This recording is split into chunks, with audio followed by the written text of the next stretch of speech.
Severe avoidants are often very successful people in their careers of choice. They are often high-power attorneys, CEOs, doctors, entrepreneurs, successful in the business world, overall seemingly very successful people. That's because avoidants have a hyper-independence. They learned at a young age that you cannot rely on anybody else for your emotional needs, that you can only rely on yourself. This is due to childhood emotional neglect.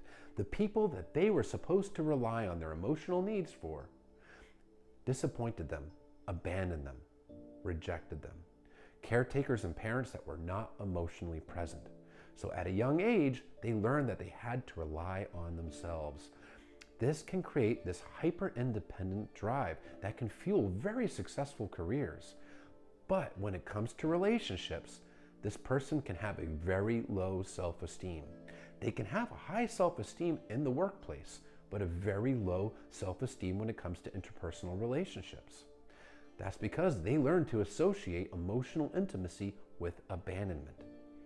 Focusing on their career is also a method of avoiding emotional issues.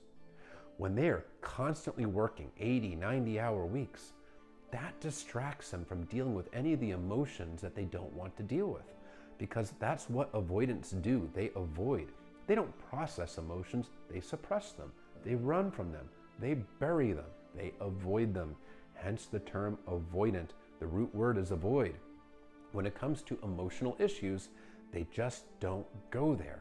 And staying busy and focusing on their career is a very effective way of not having to process emotions.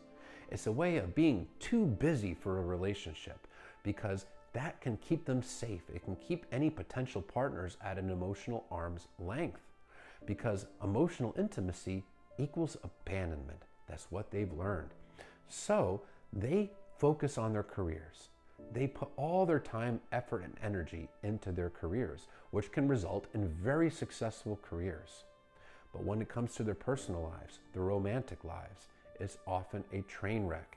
And that's because this person is emotionally unavailable and fears allowing anybody in behind that castle wall that they built around their heart. So just because somebody is successful in the business world or in any given career field, it does not mean that this person actually has a good self-esteem when it comes to relationships. They can be very confident when it comes to their careers, but have zero confidence when it comes to love, romance, and intimacy.